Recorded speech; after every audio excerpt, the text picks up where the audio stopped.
What's going on? This is Quamon Fowler coming to you for Jazz Webshed, and I just wanted to answer a question that I got from a drummer, and he sent this in, and it says, "What do you personally look for out of a drummer?"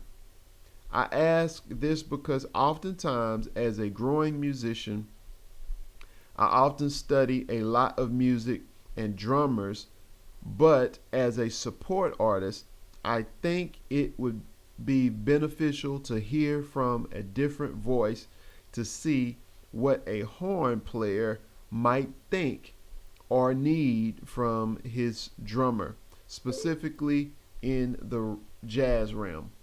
Okay, so that's a great question. Great question.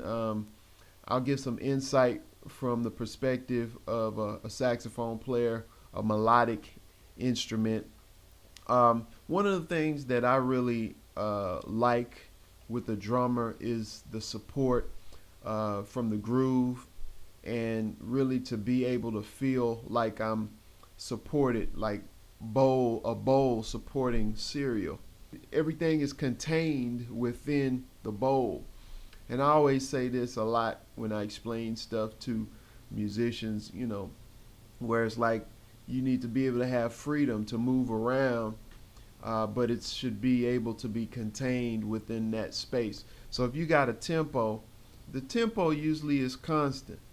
But in terms of the style or the groove and the certain things that you may venture off into and do, that can vary. I always like it when cats can know the emotion that's going on, and also follow the spirit of where the music is traveling. That might be a little deep, but let me give you some specific things too, musically on the surface level.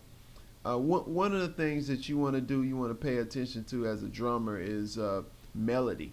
So I like it when drummers can understand the melody, know how to play the melody, and also understand how to color the song in spots, like at the tail end of phrases, knowing how to put the cymbal action in the right place, and really understand how to communicate sounds, emotions, more so than just being in a rudiment type of or intellectual type of thing or theoretic type of thing. A lot of cats get so caught up in superficial stuff, and they want to show off their chops and all of this, and their head is just somewhere else and not into the music. The music is something that you need to focus on. When I say that, let me not be vague or general. The melody is the focal point. The chords is the emotional color that helps to support the melody. And the bass, of course, that's the bottom, that's the root. The drums has the pulse. It's like the wheels on a car. It keeps everything rolling smooth. So the drummer has to play in a way that keeps the pulse locked in to support that, but also, from the ride cymbal to the bass drum, that's like the bread, to support the bottom of the sandwich and the top of the sandwich. The snare and the hi hat and the toms and stuff. That's all to help emphasize and push the song, and put certain little ornamentations and stuff in the right spots to keep it pushing forward. I always think that a drummer should give you that little push. It's almost like if you can picture yourself walking and somebody's got their hand on your back, just kind of guiding you, not a force, but just a little push, like, hey, I got you, let's keep moving forward. I like that. I don't like the push, the shove, because it gets in the way of the melodic instrumentalist way. It gets in the way, and it kind of disturbs the process when you got a drummer that's doing too much. You got to understand where to put stuff when it calls for it, and all of that takes listening. It takes listening, and you got to be humble. because drummers, I mean, you can play stuff on drums and it can be loud. You can play stuff and your rudiments can be complex and all of that kind of stuff, but it has to be appropriate. It has to be used in the right context. And for all of us musicians face this where we practice. Excuse me, we'll practice stuff and it's deep and all of this, and we want to bring it and show it to everybody or play it um, with the cats and everything. But the thing about it, nobody cares. Nobody can even comprehend it or understand it, most likely, but you. So it'll put you in a place where you're looking selfish or you looking like, hey, I'm going to show off and all of that kind of stuff, where it's nothing that people can participate in.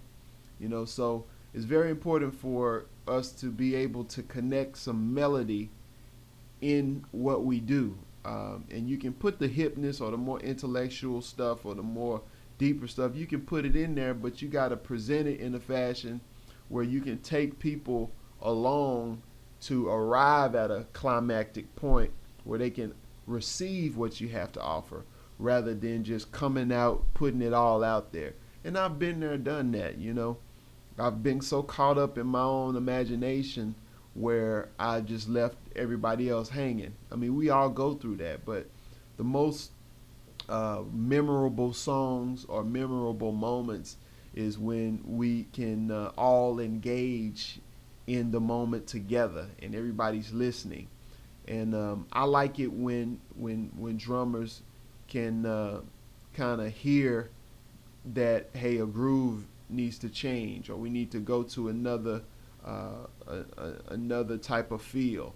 I like that. I don't like it when we playing a song and the song just stays the same groove all the way through, because it's like sections of a house. In the house you got a kitchen, you got a bathroom, you got a living room, you got bedrooms and stuff like that, but it's all in one house. But as you go into every room, it's arranged different, and that's how it is with songs. And when you might have the melody, you might have a B section, you might have a C section or whatever, but I like it when a drummer is able to support, of course, the bass, connect with the groove, with the bass, and also pay attention to the color, the harmony, and the melody. So it's like you can do the decorative things on the cymbals and be able to close off the phrases and carry us into the next section, and being able to change your dynamic range.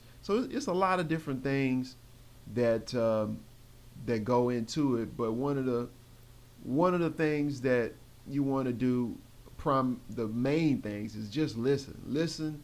The music will tell you or suggest what you should do. And I love it when a drummer can listen and I don't have to tell him anything. Because a lot of times if you have to tell somebody something all the time, it'll mess up their head. They'll get kind of confused, and then they'll be playing timid, not knowing what to do. Well, will he like this? Will he like this? What if I try this? I don't like that. I like for you to just go with the flow, leave you some space to figure it out, and just have some fun. All right. So that's my answer.